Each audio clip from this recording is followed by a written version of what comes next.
One of the most unique aspects of Smash Ultimate compared to other fighting games and even other platform fighters is the ledge. When a player is on the ledge, the dynamic of the game shifts considerably.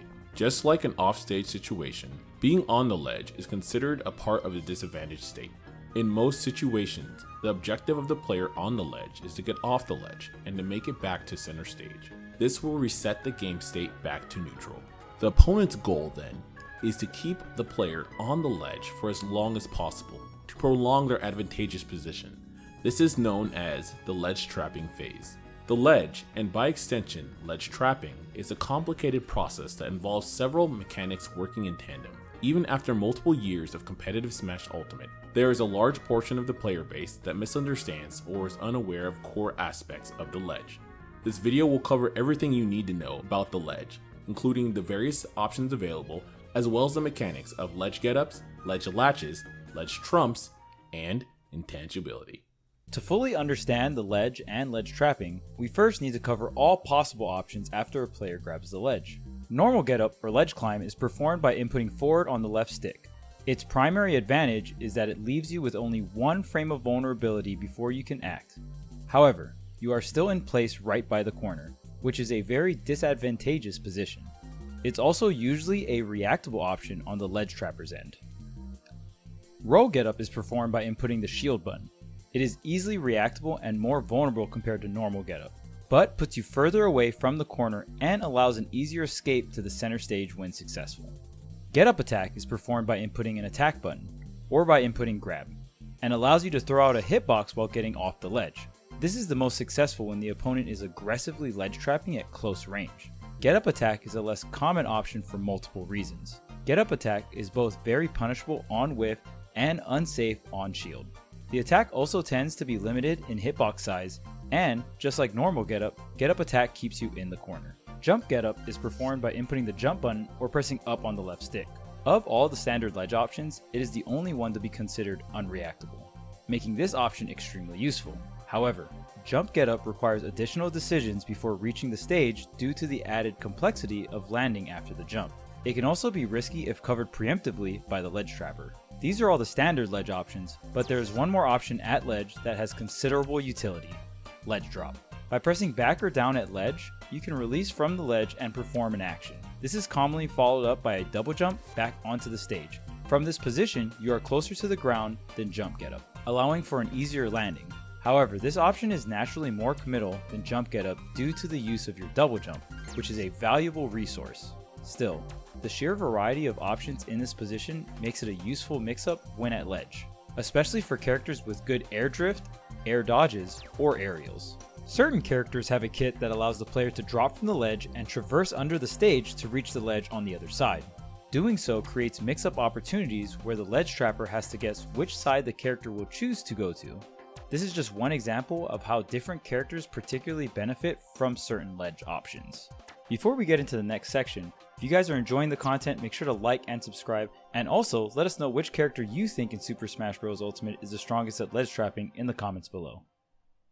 Before you're able to get off the ledge, you first need to understand the mechanics of grabbing the ledge in the first place. Each character has a ledge grab box that, when in range, will allow them to grab onto the ledge. Once a character grabs the ledge, their intangibility typically begins on the third ledge grab frame. This means the first two frames are still vulnerable. Getting hit during this period is called two-framing, and is often attempted by ledge trappers to prolong the edge guarding phase or lead into a kill. It should be noted, if a character is two-framed when grabbing ledge, their double jump will not come back if it was expended during their recovery. Recovering with the teleport above ledge is the most common exception to the universal two-frame rule. Teleport recoveries in this scenario can obtain intangibility on the first ledge grab frame. Once the recovering player grabs ledge, there are several interconnected mechanics at play. In Smash Ultimate, you can only grab the ledge up to 6 times unless you land on stage or get hit. Similarly, after grabbing the ledge, you will not receive any intangibility if you grab ledge again, unless you touch the ground or get hit.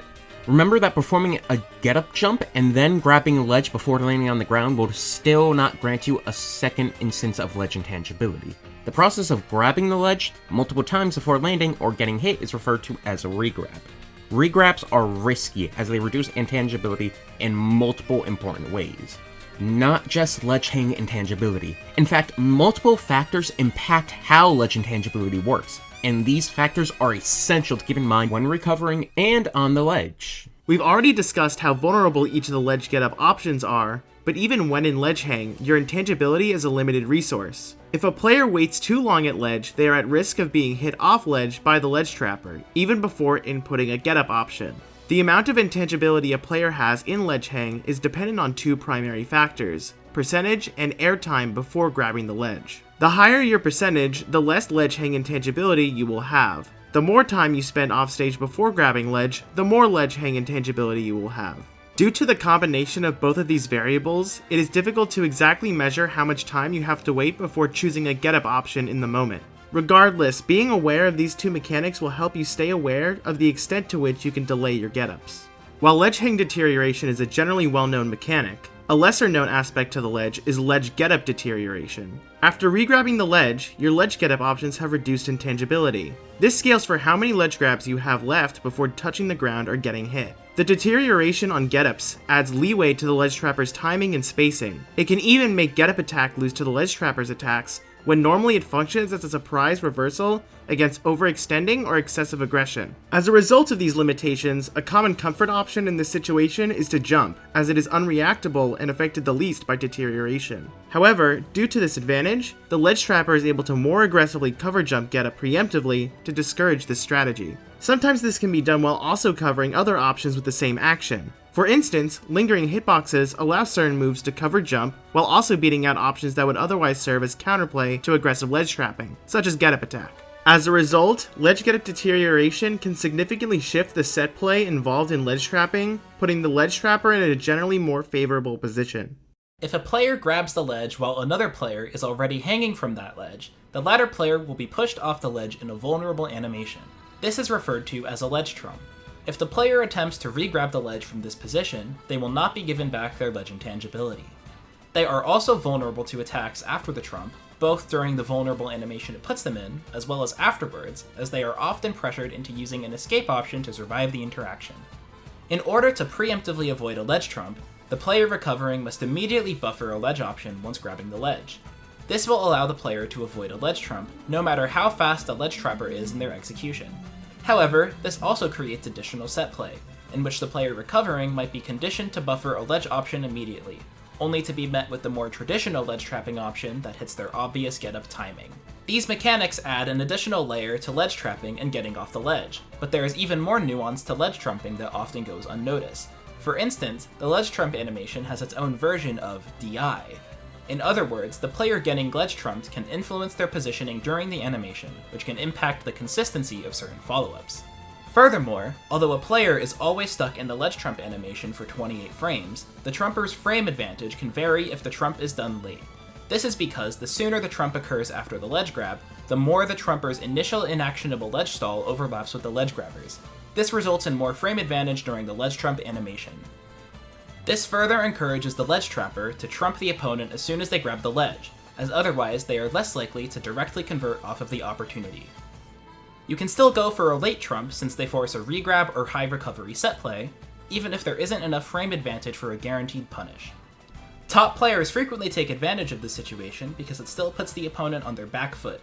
Just remember that trump DI can add further complexity to these interactions.